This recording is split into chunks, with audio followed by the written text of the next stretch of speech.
والوں کو چھوڑ چکے ہو، وطن ان کا چھوڑ چکے ہو، مذہب ان کا چھوڑ چکے ہو، اعتقاد چھوڑ چکے ہو۔ وَمَا يَعْبُدُونَ إِلَّا اللَّهَ، اور جن کی اللہ کے سوا وہ پوجا پاٹ کرتے ہیں، جن کو انہوں نے معبود بنا رکھا ہے، تم نے ان معبودوں کو چھوڑ دیا، تو اب ایسا کرو فَعْبُوا إِلَى الْكَافِ، پھر ٹھکانہ پکڑو غار کی طرف، غار میں جاؤ، کہیں جا کر چھپ جاؤ، یہ قوم والے تمہیں تلاش بھی کریں گے، ڈھونڈیں گے بھی صحیح، اور اگر آپ پکڑے گئے تو بادشاہ کے دربار میں تم حق کا جو اعلان کر چکے ہو، اب بادشاہ اور قوم والے تمہیں چھوڑیں گے نہیں۔ فَعْبُوا إِلَى الْكَهْفِ، مشورے سے جو غار علاقے میں قریب تھی طے ہوئی، اس غار کی طرف امیر نے ان کو کہا کہ فَعْبُوا إِلَى الْكَهْفِ، اب کہف اور غار کی طرف چلے جاؤ، غار میں جا کر ٹھکانہ پکڑو۔ ینشر لکم ربکم من رحمتہ، تمہارا رب اپنی رحمت تمہارے اوپر برسائے گا، ویہیئ لکم من امرکم مرفقا، اور تمہارے معاملے کے اندر آسانی کرے گا۔ اب رب سے تم نے مانگا ربنا آتنا من لدنک رحمہ وہیئ لنا من امرنا رشدا، یا اللہ ہم تیری رضا کی خاطر وطن چھوڑ چکے ہیں، قوم کا مذہب چھوڑ چکے ہیں، علاقہ چھوڑ چکے ہیں، اب مہربانی کر اپنی رحمت کا مستحق بنا، وہیئ لنا من امرنا رشدا، اور ہمارے معاملے میں آسانی پیدا فرما۔ تو وہ رب تمہارا ینشر لکم ربکم من رحمتہ،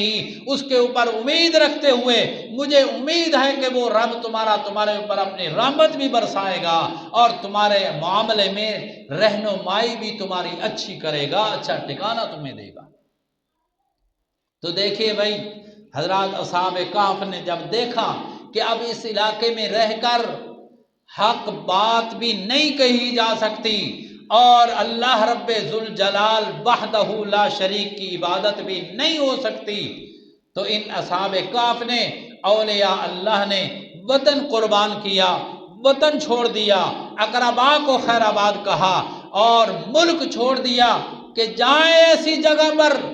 جہاں اللہ وحدہ لا شریک کی عبادت ہو سکے۔ تو اللہ کے بزرگوں نے، ان اولیاء اللہ نے ہمارے لیے یہ راستہ اور ہمیں یہ پلیٹ فارم دیا ہے کہ اگر علاقے کے اندر قوم والے تمہیں حق بیان نہیں کرنے دیتے، یا اللہ وحدہ لا شریک کی عبادت نہیں کرنے دیتے، تو پھر اس علاقے میں، اس کنبے قبیلے میں رہنے کی ضرورت نہیں ہے، بلکہ وطن قربان کر دو اور ہجرت کرو۔ ہجرت میں پھر اللہ ہی تمہارا معاون ہوگا، اللہ ہی تمہارے معاملے میں آسانی فرق کرے گا۔ اولیاء اکرام بھی یہی سبق دے رہے ہیں، حضرات انبیاء علیہ السلام کا بھی یہی طریقہ رہا ہے کہ جس وطن کے اندر، جس علاقے کے اندر حق بات بھی علل اعلان آزادی کے ساتھ نہیں کہی جا سکتی، اور اللہ وحدہ لا شریک کی عبادت بھی نہیں ہو سکتی، تو پھر اس علاقے کو قربان کر کے دوسری جگہ ہجرت کر جاؤ۔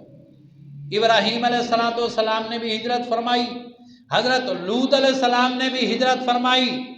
اور جناب امام الانبیاء حضرت محمد الرسول اللہ صلی اللہ علیہ وسلم نے بھی مکہ مکرمہ چھوڑا، وطن قربان کیا۔ آپ نے وطن چھوڑتے وقت مکہ مکرمہ کی طرف منہ کر کے اعلان کہا، اے حرم اللہ کا گھر بیت اللہ شریف، اے مسجد حرام، اے مکہ مکرمہ، مجھے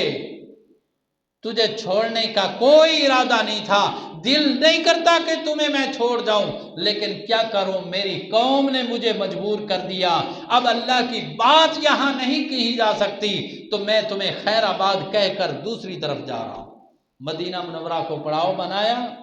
موسیٰ علیہ السلام نے ہجرت کی، تو یہ انبیاء کا بھی راستہ یہی ہے، اولیاء اللہ کا سبق بھی یہی ہے کہ جب کسی علاقے کے اندر اللہ کی عبادت نہ ہو سکے تو پھر اس علاقے کو خیر آباد کہو، وہاں رہنے کی پھر کوئی گنجائش نہیں۔ اللہ تبارک و تعالی حق سمجھنے کی توفیق عطا فرمائے۔ وما علینا الا البلاغ۔